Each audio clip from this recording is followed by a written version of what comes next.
Choppers, better took those risks. Cool, but in my fists we fire starters. One out of a million will reach those heights. All the to the field and then I won't see now. We're in the middle. Perez joining him. In it goes towards Olivier Giroud. Disorder. Not about a strike. What a goal that was! It's out. Chilean takes. Oh!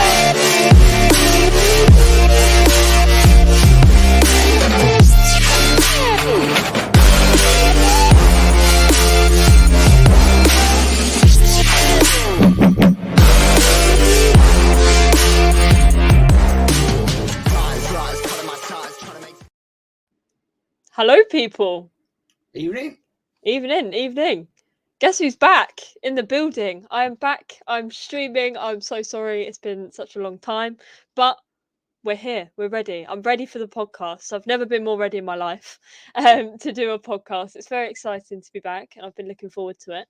And it's good to finally talk about football again. I think it's been about 3 weeks since I've done anything because I've been so busy.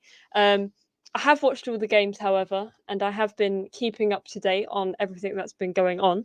So I'm sure we're going to get through a lot of it today.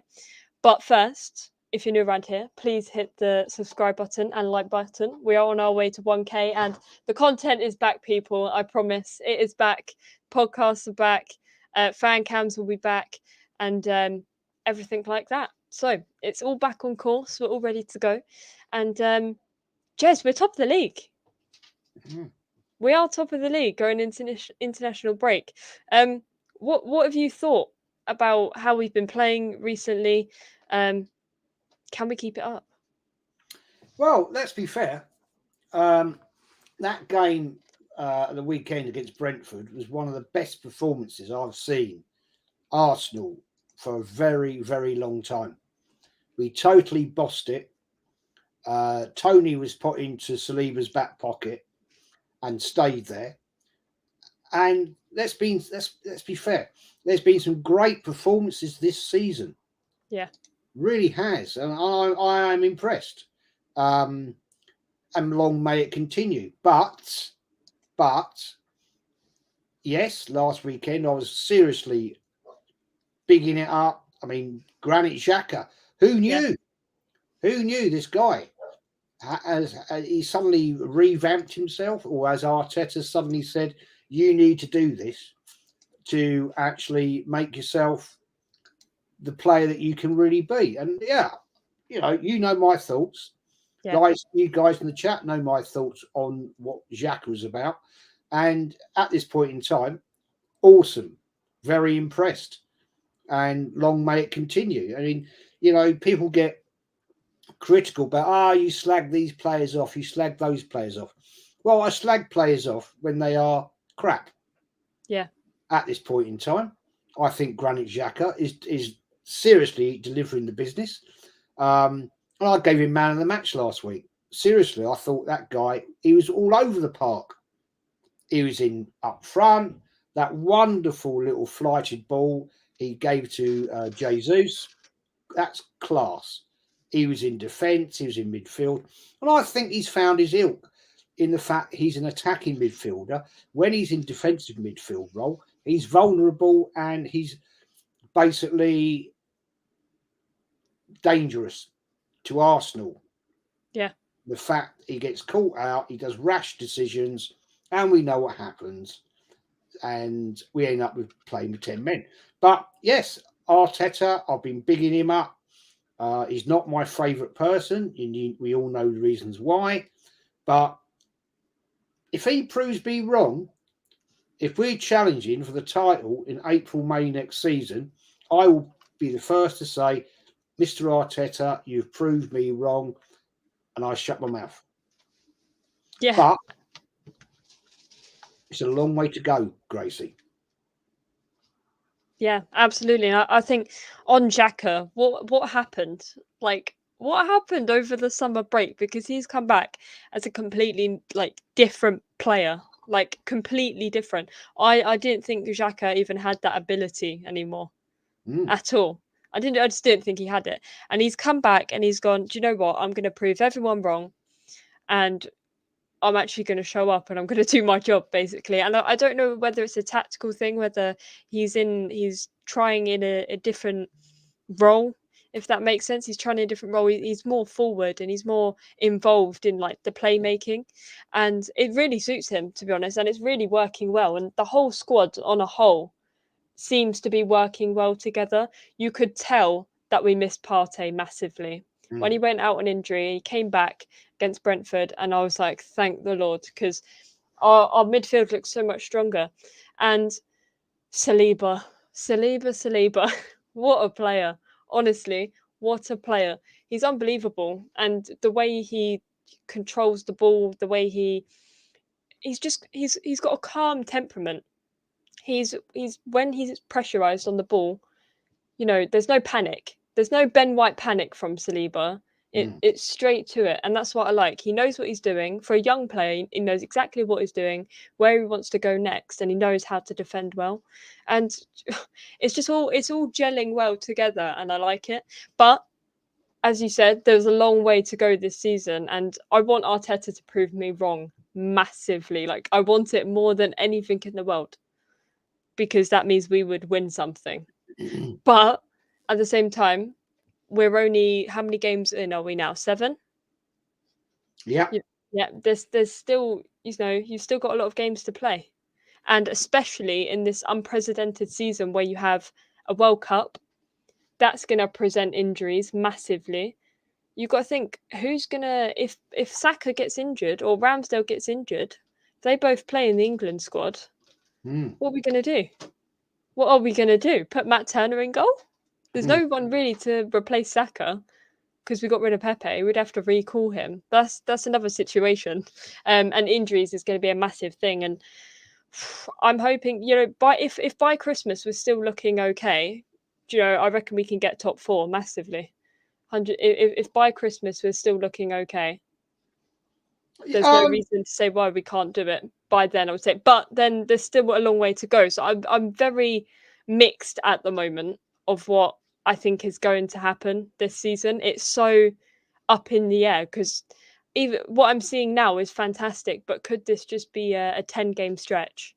And then are we going to see a downfall like we usually do? What do you think of that? Do you think up until the Christmas period with the World Cup coming, do you think we could still be in a good position where we're around about where we are now? Or do you think we're going to slope off like we usually do and then come back up again? Well, after this international break, we've got 2 very, very important games, Gracie. Yeah. We've got the North London derby. Tottenham are playing very well. They haven't lost a game yet. Yeah. And we all know North London derbies are a totally different concept. You just forget all about how can I put it? Forget all about how well the teams are playing. It's a different gravy. Yeah. Like Everton, Liverpool, Everton, Man United, Man City. Those games are a different gravy. So you can put all the form that those teams are in out the window. Yep. It's all about that 90 minutes. So at the moment, Tottenham haven't lost a game. Arsenal have lost 1. On a day they didn't turn up. Let's be honest. I think that particular day at Man United, Arteta got it all wrong in that second half. Yeah. I think he 100%. The substitution is wrong, and he was panicking. So next game up, Arsenal Tottenham. That is a big game, massive game. And then we've got Liverpool. Now we've already played Man United and lost badly, 3-1. Total capitulation in that last 20 minutes. It was, I thought, oh no, here we go, not again. And it happened. So we've got a Tottenham and we've got Liverpool. The Man City game has been postponed because we've got to play PSV. Yeah. Now we've got to play nine games in October. That, with this squad, that's a big ask. Massive.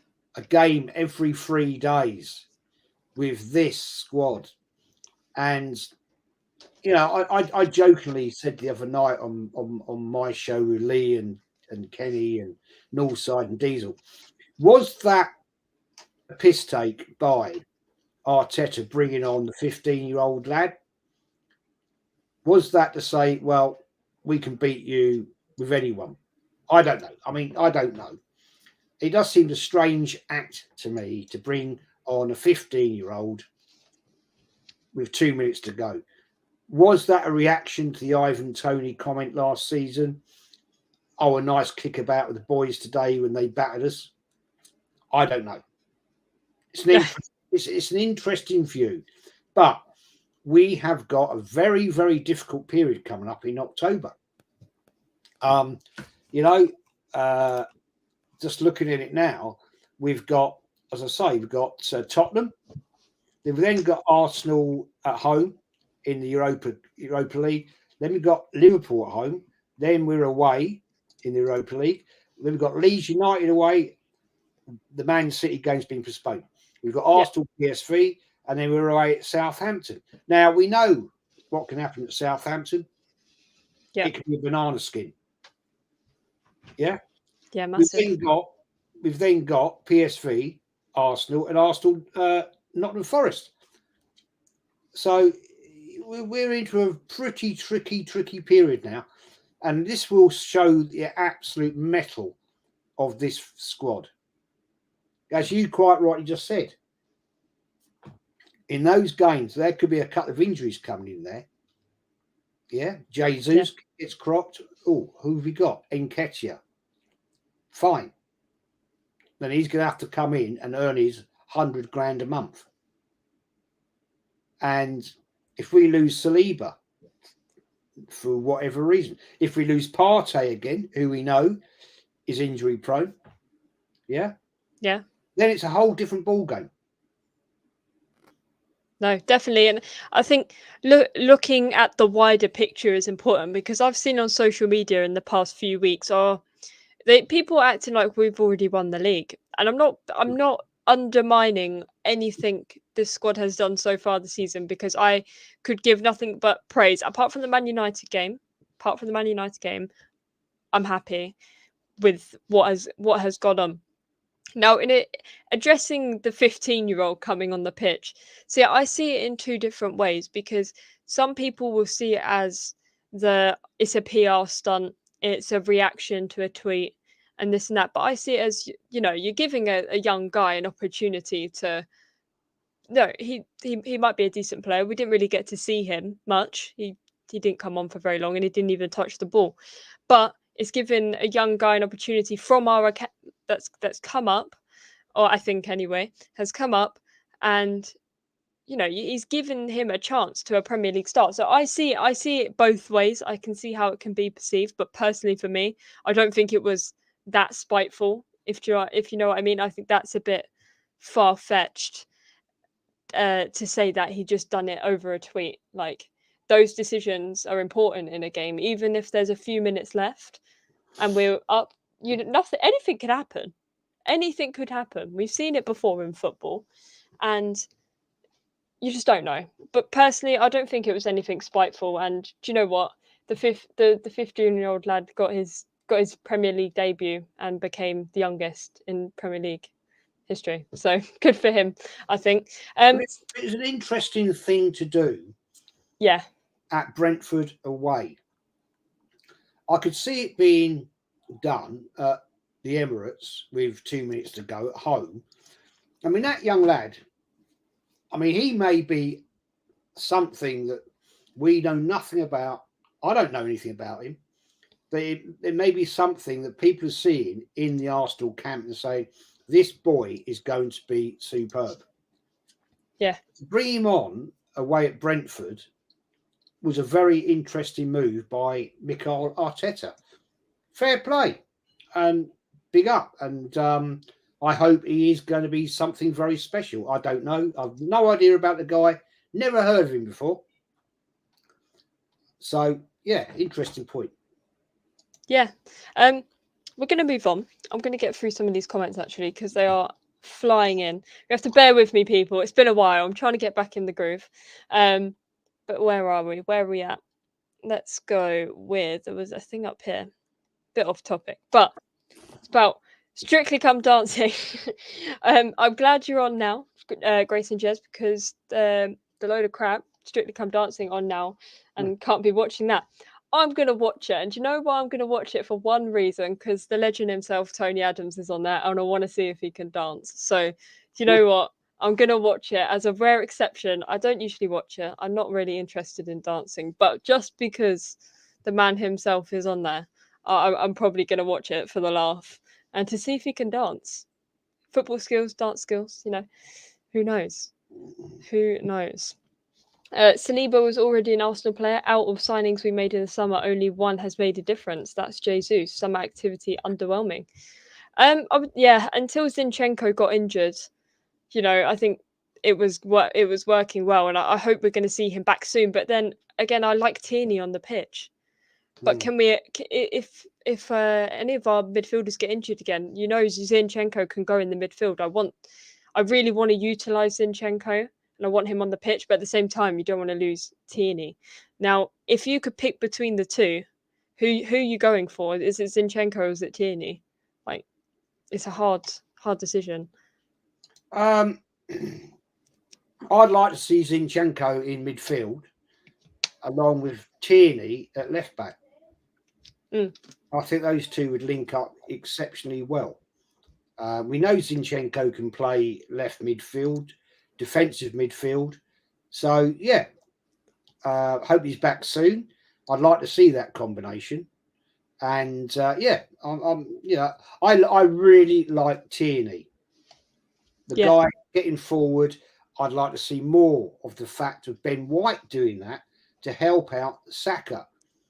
Because the problem I see at the moment is Saka is a threat, and a lot of defences see him as a threat, and he gets swamped.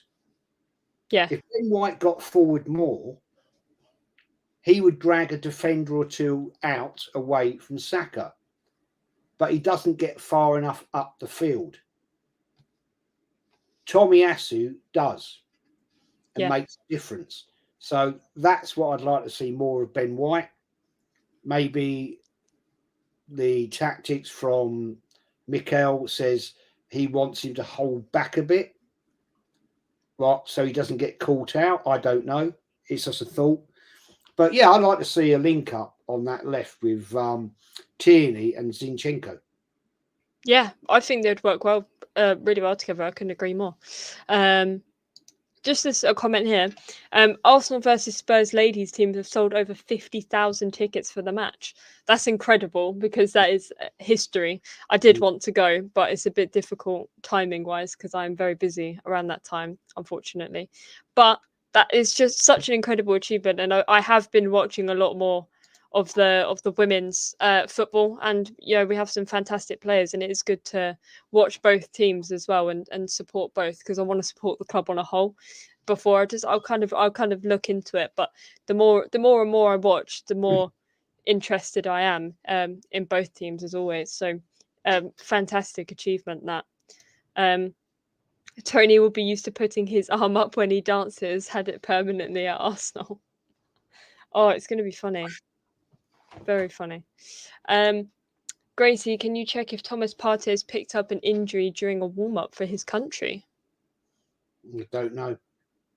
Oh, your number one fans in the chat, Jez. But anyway, while I check that for you, Craig, let's move on to some predictions that have been made. And I'm not sure if everyone else is aware, but there is something called a supercomputer. A supercomputer, people. I'll just answer somebody here, Gracie. Go for it. Peter Hayward. Remember, Jez, tread lightly. I'm always watching. You don't want another strike, either of you. Mate, fuck off. Because you didn't get me a strike. It was YouTube EPL. So why don't you just go off, watch AFTV, go back to bed, yeah? Get in your dark room and play with yourself, because we don't want you on this channel. Seriously, just go away. You're a little muppet. Sorry, Gracie, but that guy's an absolute prick. No, he is. And see you later, because you're gone and you won't be welcome back. But let's move on. So, yes, the supercomputer. There is such thing as this these days, and it's been going for a while. And if you don't know what it is, basically it predicts the Premier League table or it predicts how the Premier League table is going to pan out by the end in May. And this year, well, I mean, this computer is pretty controversial, but this year it states that Arsenal will apparently win the league by 3 points. Just to put that out there, I'm not saying it's happening because I definitely don't believe it's happening. That's But some algorithm they're doing them. yeah, it's predicting the future apparently. Let's see. But Jez, predictions. You know, my predictions have been pretty off recently for most of the games, to be honest. But although it's international break, we are going to predict the next few games. So Spurs is coming up. I believe you're going to the game, which is exciting. We love a North London derby, especially going to one. Atmosphere must be incredible. I'm still trying to get there myself. So, what are we predicting? What are you going for against Spurs at home? What do you I'm think? going 2-2. The reason I'm going to say that is the fact of the matter is that Spurs are playing very well. Yes, I know in recent times we've beaten them quite a lot at home. But Spurs, that front line, that midfield, we've got to be right on the money that day, that game. Seriously. Yeah, of course I want Arsenal to actually batter the crap out of Spurs. Seriously. But I'm going to be conservative on this. I'm going to go a 2-2. I think that's a fair prediction. I'm gonna go a bit different, and I think I'm gonna go for a 3-2 Arsenal win. Based off now, the way I do my predictions is I like to base it off, past what's happening. Form goes out the window. When it comes to North London Derby, there's no point in predicting on form because it never pans out the way you think it's going to. Based on recent times, especially being at home is a massive advantage in a North London derby, I would say. And we always show up at home against Spurs, so I think I'm going for a 3-1 Arsenal win. Are you? Okay. Yeah. Yeah, 3-1. I'm going to go 3-1. I've changed it from 3-2. A lot in the chat are going for Arsenal win, and I always go for an Arsenal win, but I just think at this given point in time, dependent on what team we have, and God forbid we don't have any major injuries to key players, then of course I'm looking at a win. Of course I am. We always like to beat the Spuds, but the fact of the matter is, I am, as David says there, David Dundas, come on, Jez, don't sit on the fence, champ. Well, at this point in time, mate, I am, because I'm waiting to see what team we have on that day, because it's going to be a massive day that day. If we've got our full squad, okay, right, let me just say this. If we've got our full squad available, right, then I will change my tune. At this point in time, I'm being on the fence. I'm being conservative because I want, if we have a couple of bad parties out, if we've got, Jesus, people like that out, then we're in a bit of a difficult situation. So at this point in time, I'm saying 2-2. When I see the squad on the day, if I see a full team turnout, I will change and I will go big. I'll go 4-2. Ooh, okay, that is pretty big. I would hope that would happen. We do have some breaking news on the topic of depending who's not injured. Thomas Partey has sustained an injury during the warm-up and is now out of the Ghana squad completely. Which doesn't look good, does it, to be honest? Because we've got a lot of people out. Zinchenko, El Neni, Partey. I don't know what's happening with Odegaard either. And I think it is to do with his thigh again. Again. I think it is. I'll have to double check, but I think it is to do with his thigh, which is not good if he's been pulled out straight away of the squad. And he was named in the starting 11, but in the warm-up he's picked up a slight injury, and we know what it means when Partey has a slight injury. It is never slight at all. So who knows? Out for 2 months. Exactly. And how do you sustain an injury in a warm-up? Seriously, it must have been lingering for a while, and it's the same problem. I don't understand. He's obviously got a problem. He must have a scar on that muscle.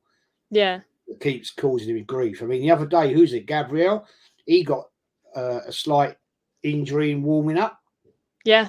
He went down holding his knee. All right, he continued. Fair play with the magic rub, cream, whatever you want to call it. But I just don't understand why Arsenal players seem to get these muscle injuries all the time. Yeah. Tierney's notorious. Partey again. Or is this, dare I say it, controversy? Is this the fact that he's like, oh yeah, I've pulled up, I've got a tight thigh, because he's been told to.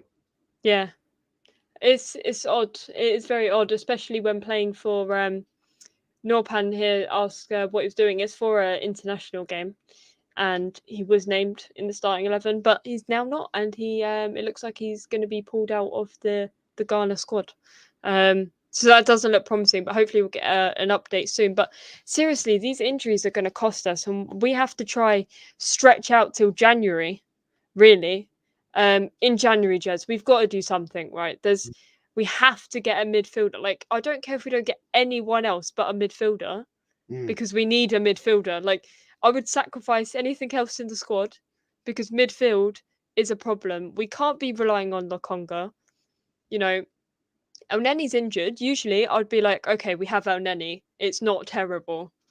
Put Lokonga into the equation and we're really weak. And then all of a sudden, it looks like we don't even have a midfield and balls are just leaking in. So it is worrying, especially against the top teams we're going to come up against. But speaking about top teams, Jez, we have to be winning games against the big six and decent teams, because we're yet to see the squad be really tested. Man United was the test.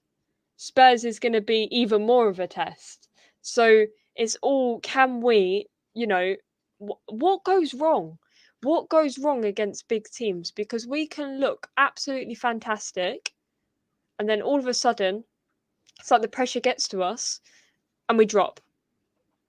Is it a difference in quality? Because on paper, the quality's there. It's just something goes wrong during, when we're coming up against the big six. Do you think this is one of those problems, or do you think it's just because we're not at that level? Absolutely. We look great. I mean, that's credit where credit's due.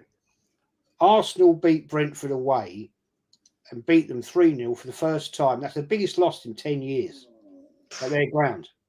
Yeah. But going up against the big boys, we just don't have the quality.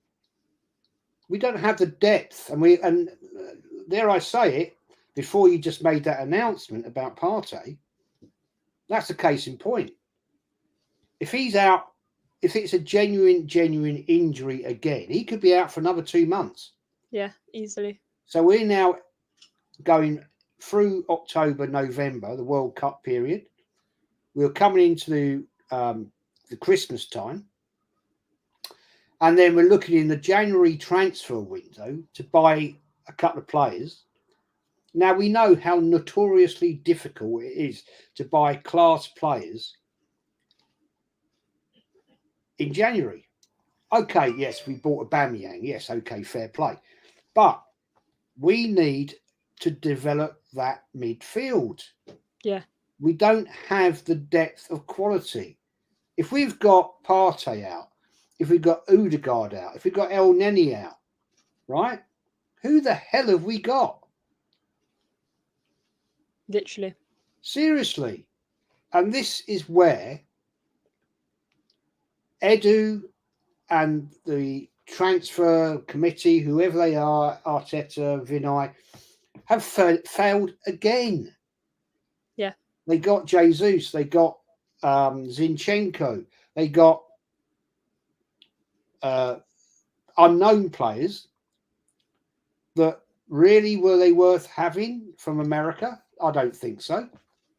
One of them we stuck straight out on loan to Birmingham City. Yeah. Yeah. I saw the game where Turner played in Germany. It was shocking. Absolutely. He was piss poor. Yeah. He's not the elite level to be at Arsenal Football Club in the Premier League. I'm sorry. It's just not happening. So, I'm sorry. This is where it could all go bitterly, bitterly wrong. And as you said at the start of the show, Gracie, we're going into the World Cup. A lot of our players will be playing in that World Cup. Yeah? Yeah. If they get cropped, if Jesus gets cropped, if Partey, if he's playing, sorry, not Partey, if Xhaka gets cropped, is Switzerland in the World Cup? I don't know. But it's a worrying period of time because that will leave this squad absolutely to the bare bones. Yeah. Seriously. And then, so this supercomputer will be having a meltdown. Yeah. And all of a sudden, we might have 3 or 4 of our best players out, and we're going in to the transfer window in January, where we know it's very difficult to get class players. Because let's be fair, any top class player at a football club doesn't want to sell them. I saw today there's talk about buying 2 players for 100 million from Ajax. We know how difficult it is to do business with Ajax. Yeah. They are a very, very shady club. No, I don't mean that nastily in dodginess, but they're shady in how they want to do their deals because they want top dollar. They won't negotiate. If they say that player's 50 million, that's the money they want. Yeah. Will Arsenal go in and spend 100 million next January? I don't think so. No chance. I don't think so. So it's going to be a super tough time for Arsenal Football Club and Mikel Arteta if we get some awful injuries and we've got players out for 2-3 months. Because we'll be in a key period around Christmas. We know how important Christmas period can be. We know it from the Wenger days. We know it from the Emery days. It's a key period in time. Yeah. Yeah. So if we've got players out, we're in trouble. No, absolutely. And I think looking at the table as well, where certain teams are, I mean, you look at Liverpool, like this is Arsenal's perfect opportunity to seize that. If we did the business in the summer, I would be more confident in what other people were saying. But because we literally have no squad depth, and it's worrying that we're calling up kids from the academy in that sense, and relying on that to feed our team. It's not what should be happening. If Arteta is competing, let's say theoretically, if he is competing for the league, which every team should be, like wanting to be, if he's competing for the league or this and that, he shouldn't be calling up academy players. We should have the top players if you want to win. We have to take advantage of the current table because there's a lot of teams that you would expect to move up soon, and Liverpool will rise back up to the top. I have no doubt. We're only 7 games in. The table before the World Cup will shift massively. I think we've got a lot of games coming up, as we said earlier, and that's concerning. That is really concerning because Arteta's got to make a decision. The decision is, what is his aim this season? What is he going for? Is he going for the Europa League? Because we know he does this. We've seen this. We dropped out of the FA Cup. We did that. Was it tactical? Was it not? We won't know. But, we dropped out of all the cups so we can have one main focus, and that was the Premier League, and he failed in doing that. So what is he going to do now when we've got the Premier League, all the domestic cups, and the Europa League as well, and the World Cup? That's some serious, that's difficult for players. That is like the busiest probably Arsenal players have had it in a while, on top of having a World Cup. So it's going to be a real big test. And for me, have to be winning against Spurs, have to be winning against Man City, Liverpool, Chelsea. That is that's how high my standard and expectation is, because what all these fans are saying online can't happen unless we do that. And at the moment, it doesn't look like we can do that with taking into consideration everything that's going to happen in the next few months. So October going to be a massive time for Arsenal. I think it's a really make or break time as well. Can't do this, then it's not looking nice for the rest of the season. It's not looking all as rosy as people would say. It's going to be a massive ask for Arsenal to get through that October, Gracie. Yeah. Discussed this the other night with Lee and Kenny and Diesel, and also it's a massive ask. 3 games. Sorry, a game every 3 days. Yeah. With a weak squad. I mean, that bench on Sunday, 15-year-old, 17-year-old, 19-year-old. Unproven. Now, you have to ask yourself, why? Why have we got these young kids? Are they that good? They're that absolute class that they're going to bring something to the party. I hope they are. Yeah. Fair play. I hope they are. And big up to them. Fair play to them. But it just shows we have a very, very thin bench. Look at Manchester City's bench. They've got 2 bloody teams. Yeah. To call upon. Look at Tottenham's bench. Yeah. With the fact they dragged Son off the bench, who had been replaced by Richarlison, and he scores a hat-trick. Yeah. Because he didn't even celebrate it, because he was that peed off that he's been benched. Yeah. Since that guy was there. Can we actually do that? No. No, we can't. We're reliant on a striker who's absolute class in Jesus, but then we have to rely on Nketiah, who, let's be honest, when he's come on, he's done absolutely jack all. So Jesus gets cropped, let's say at the World Cup. If he makes the Brazil squad and he gets cropped, where the hell are we going to go? Yeah. Who have we got? No one. No. And this is all down to poor management. And that is why I call out Mikel Arteta and Edu and Vinay. And yet people get so riled about the reason that the likes of you, me, Lee, Kenny, Diesel, Warren, Northside and others call out the management of Arsenal Football Club. It's poor. Yeah. Poor. No, please. No, it is poor, and it is really concerning when you're looking at the likes of Haaland in your face, scoring for fun, scoring for literally fun. He's going to break the Premier League goal scoring record this season. Absolutely. Easily. All he has to do is score like three goals a month or something at the moment. He does it in a game. Sometimes he scores more than that in a game. And the fact that is come against our midfield and parts of our defence scares me beyond belief, because look at, imagine if we don't have Partey. Imagine Lokonga facing Haaland or Ben White facing Haaland. It's not even a competition at that point. He's going to walk past them. So for me, if we don't sign anyone in January, that people need to be calling for people's notices, because that is really poor management. And the panic buy at the end, that was never going to happen anyway. No. That was not a chance. If you underbid for someone, you're not going to get it. Let's be honest.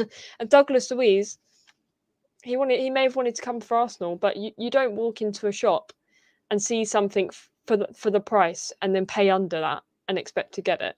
That's not how anything works. That's not how money works.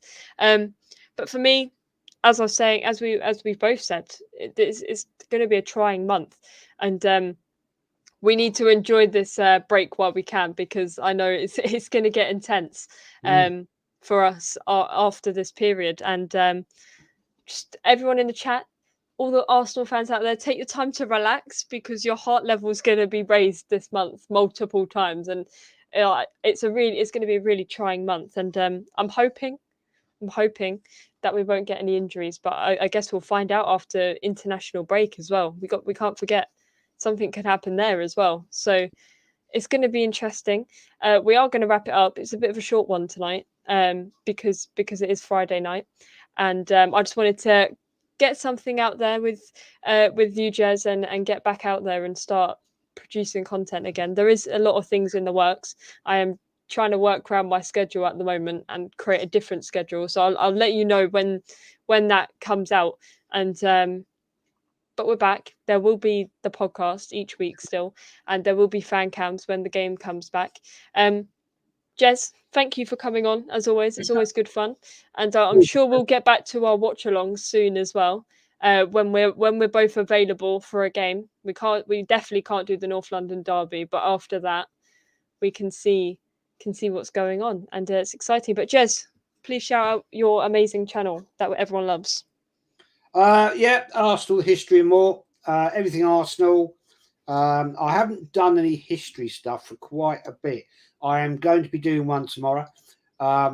Major controversy again at Arsenal, where Sir Henry Norris and William Hall get banned from football. We all know how they got involved with supposed naughtiness, how Arsenal got voted back into Division 1 when really should they have. I've done that show. You can go and watch it. It's quite interesting. That part of history fascinates me. The perfect Arsenal, the honest Arsenal, not really. And so tomorrow, I will 7:30 tomorrow night.